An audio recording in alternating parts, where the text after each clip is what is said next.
Hey everybody, and welcome to my channel. My name is Noah Kellman, and today we are going to be looking at every single dominant chord that you could possibly need to sound professional at jazz piano. Or at least we're going to be looking at part one, because there are tons and tons of dominant chords we need to go over. Thankfully, I'm going to make it really easy in this dictionary style video, so anytime you need a new dominant chord voicing, you can refer back here and you'll have exactly what you need. Now in this video, we're going to talk specifically about all the solo piano, two-hand rooted voicings that I can possibly think of for dominant chords for you all. But in the next part in this series, I will actually then expand to rootless voicings for either just the left hand or single hand, and also two-hand rootless voicings. It's just too much to cover in one video when it comes to dominant sounds. Really quick, if you're new to my channel, please consider clicking subscribe so you don't miss any more videos just like this one in the future. And if you already know myself and my content, please hit that like button. Really helps me out. Also, I've got an incredible free resource library that I just put together. It's a new and improved version of all of my free resources, and I'm actually continuing to make it better and better and constantly update it. I'm really hoping to make it one of the best free resources out there for jazz piano. So click the link in the description and get signed up. It's free. All right, with that said and done, let's dive right into the video. So our classic dominant chord, most of you here probably already know it, 1, 3, 5, flat 7. If we add a 9, we get a dominant 9. And from here, the other tones that are commonly added are going to be the sharp 11 right up here and the 13. And there we have a dominant chord built from root all the way to the top, i.e. in root position, going all the way to the 13. And so in this case, since we're in the key of C, we have a C13 chord. And if we want to be extra specific, we say C13 parentheses sharp 11 because of this sound here. Now, just a quick reminder here, this is called the sharp 11 and not the sharp 4 because it would only be called a 4 if it was replacing one of the 4 fundamental chord tones here. So the most likely scenario would be it replacing the 3, right? That would actually give us a dominant 7 sus4. But in this case, it's not doing that. So it's an 11, right? And it's sharp, so it's a sharp 11. I always just like to remind you all that it's not about whether it's the distance of an 11 or whether it's in a different octave. It's about its function within the chord. It is not replacing one of those fundamental chord tones, so it is an extension. All right, so this is our, fundamental little root position chord here, but actually this is not one that we would typically play in jazz. So let's just take a look here at some of the common sounds for C9 chords, C13 chords, maybe C13 sharp 11 chords. Let's see what we can come up with here. So the first thing that we would do is we would make this an open voicing. So we would have 1 flat 7 and take this 3 and 5 out from the bottom and put them up here. And then what we very likely would do is add the 9 on top. So we get 1 flat 7, 3, 5, 9. And that's a pretty classic voicing right there. Now another thing we could do that's also very common is add the 13. Which is going to be this, right? It's the same note as the 6, but seeing as it is not replacing the flat 7, it's a 13, it's an extension. Now this is an all right voicing, but more commonly what you'll do is you'll actually remove the 5, and it'll sound more like this. Now, even though we've technically removed the 5 from this voicing, the sound of it is still functioning as a C13. We still have this flat 7 here, so the 6 is not replacing the 7. So that's a really common sound you'll hear. And if you want to spice it up, of course, you can add the sharp 11. Really beautiful sound right there.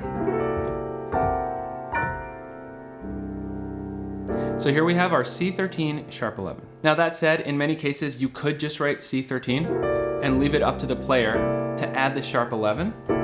Even though that sharp 11 is a, it's got its own unique sound, it doesn't really overall change the function of the chord. So for the most part, you would often be totally okay throwing that sharp 11 in there, but it's still a sound you want to get in your ear so that you can actually do that, rather than just based on your theoretical knowledge, do it at times when it makes sense sonically. And as I always say, if you're actually accompanying someone like a singer or a soloist, always just be careful not to add in extensions that could throw that person off. The sharp 11 tends to be okay because in jazz we're very often using the Lydian dominant scale, which is a dominant scale with the sharp 4 here. So playing a 13 chord, you know, you could add that sharp 11. But let's say I added, for example, a flat 13 and flat 9, which gives us this sound, something I'll talk about more later. But for the purposes of this example, let's say we had that. Well, if someone were to be soloing using, let's say, the Lydian dominant scale, suddenly there are these two tones that are not at all apparent in that scale. And so this chord really sounds different and has potential clashes for a soloist who just sees a normal C13 written down without those flatted extensions. All right, so let's keep going here. So we've got kind of this basic starting structure with some really beautiful voicings, don't get me wrong. These are totally voicings that are 100% cool and professional to use. But let's look at our left hand because there are some other shapes that we could use that would really open these up even further. So first of all, if you can reach a 10th, great. If not, that's okay. But here's an awesome voicing. I can reach this in the key of C, right? But as soon as we go to D flat, I have to roll it and use the pedal. So that's totally acceptable, at least in my opinion. I actually kind of like the sound of it rolled anyway, especially when you do it well. So 1, 5, 3, flat 7. So this is also an open voicing structure, but different. Then we have 9 and 13 on top, and we could add the sharp 11. Beautiful. And since we're here on this chord, I'm going to show you one other little beautiful sound. We could actually flat the 9 here, and this is also a beautiful chord. So that gives us more or less what you would expect, a C13 with a flat 9 and sharp 11. And of course, if you just wanted to play C9, just remove those top notes and you get this sound, right?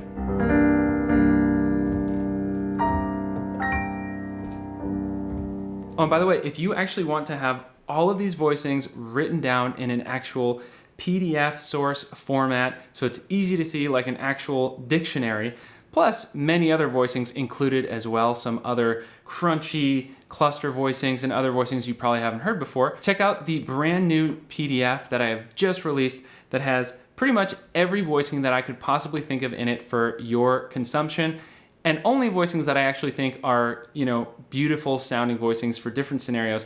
Really try to include some very modern chords that you aren't typically going to find in just any jazz piano book. So this is like a real big resource that could potentially really take your vocabulary up several levels, or at least that is the goal that I had in mind in creating it, and really the goal I have in mind in general when I create courses or PDFs for you all. So if you're interested, check out the new voicing dictionary. The link is right in the description. Now let's get into some other shapes that are maybe a bit less common, but still really, really interesting that you can use here. So some of these are going to be subjective, right? Maybe you like it, maybe you don't, but this kind of dictionary style video is going to give you the options. So check this out. Our normal just root position sounds a little basic maybe, but if we add a cluster, it might give it a bit of interesting spice. So we get 1, 3, 5, and then I'm going to add the 13 down here, flat 7, 9, sharp 11. And now we get this kind of clustery sound.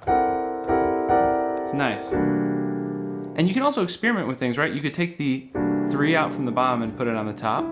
All right, so now let's take a look back at some of these shapes and just see if we can make them interesting with extensions. So going back to our original chord here,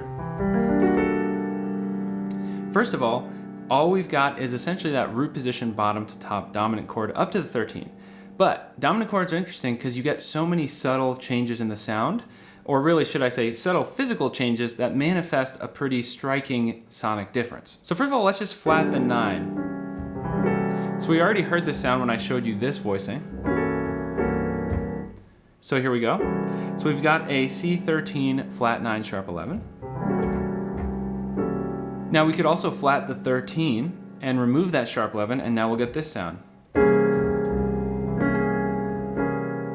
Another great way of visualizing this chord is if we get rid of the 13, that is, just essentially a G flat / F sharp triad over C, right?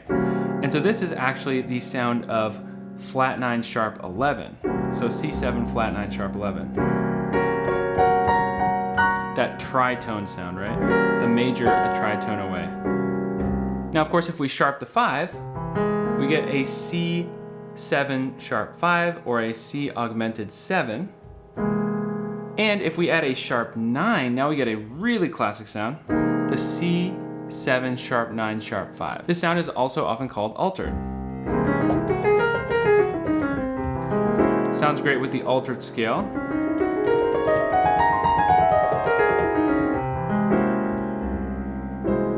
And if you want an even more interesting sound, check out what it sounds like when you add the sharp 11 on top. I really love that. And of course, you could also have a C13 sharp 9.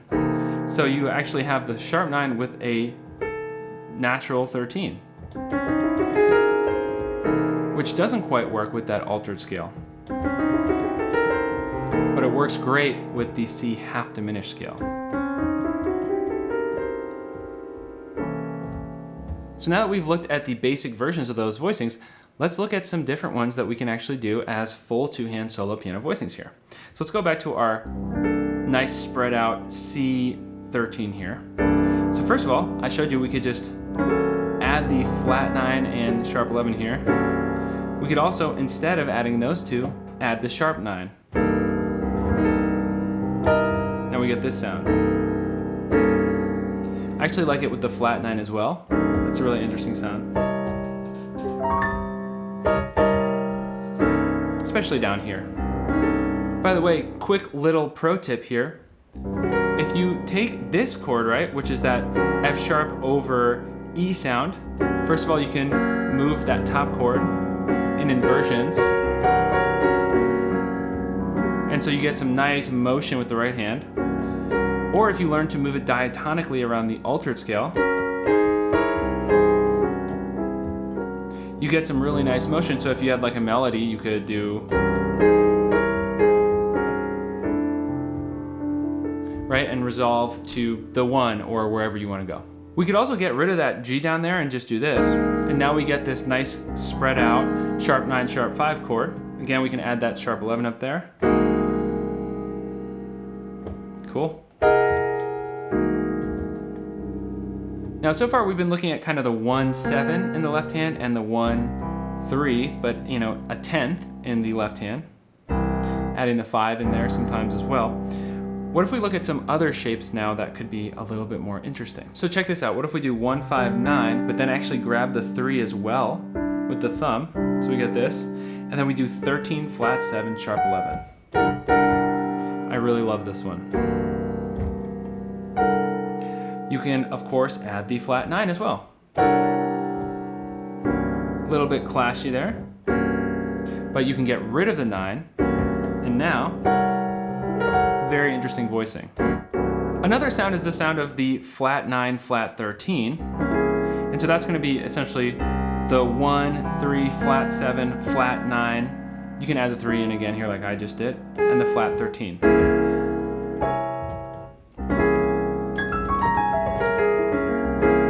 Oftentimes I've literally thought of this as a half diminished chord, a whole step down, right? So in this case, B flat half diminished over C. Here's another sound that I think is really interesting. Check this one out. So we're going back to the 1-7 shape. 1 flat 7, 3 sharp 11, 13. So we've seen this before when we had the C13, but now I'm going to actually add the sharp 9 on top. That's a really cool one to me. If you want it to be even crunchier, check this out. Just bring the sharp 9 down an octave. And now here's a very classic sound. This is that C13 flat 9 sharp 11 sound again. And this is a really classic voicing because you can basically with your left hand go like this, and then with the right hand go like this. And that is a very classic dominant arpeggio.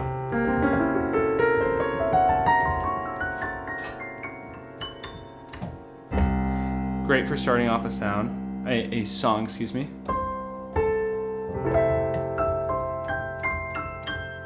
Now, here's the sound we haven't talked about yet. That is the sound of essentially kind of an octave-based block chord. So some of these flat 9 dominant sounds are really fantastic for those. So, you know, a block chord, as I've shown in some of the other videos about every chord you need to know for a specific tonality, is essentially 1, 3, 5, 6, 1, right? So you actually have the bottom and top note are an octave double. But that's not always just starting on the 1, right? So we talked about how you can move them up a scale and alternate between diminished chords. You can check out other videos I've done on block chords if you want to learn more about that. But in this case, a really common, fantastic one is going to be this block chord, which is going to be actually 13, flat 7, flat 9, 3, 13, right?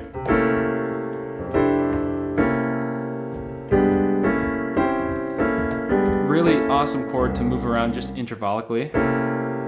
Another great thing you can do is replace the 3 here with the sharp 11. And then, again, move intervallically. Now we're moving it up in minor thirds.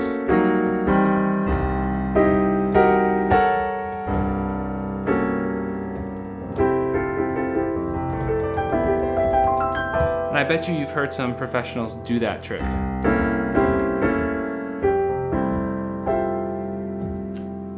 You might even hear it like this. So we actually do F diminished major 7 before resolving to the major. And it's great because it's basically the same shape, right?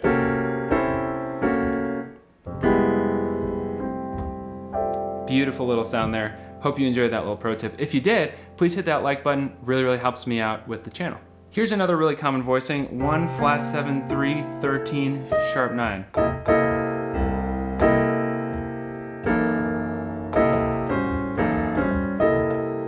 Now this voicing is yet another example of a great one to move around intervallically. A lot of these dominant chords really are, but check this out. Awesome. Just moving it again around in minor thirds. All right, now I challenge you to actually write down a dominant voicing that I missed. So let me know in the comments a solo piano 2-hand voicing for a dominant tonality or dominant chord, but just a different voicing that I missed and didn't include in this video. And maybe we can even make the comment section an even additional resource to go along with this awesome chord dictionary we're building here. All right, that's it for today. Thank you so much for watching. Again, check out the link to the free resource library in the description below. If you're new to the channel, please hit subscribe and turn on all notifications so you don't miss any new videos from this channel. And finally, click that like button. Really, really helps me out. Thank you so much. I'll see you next time.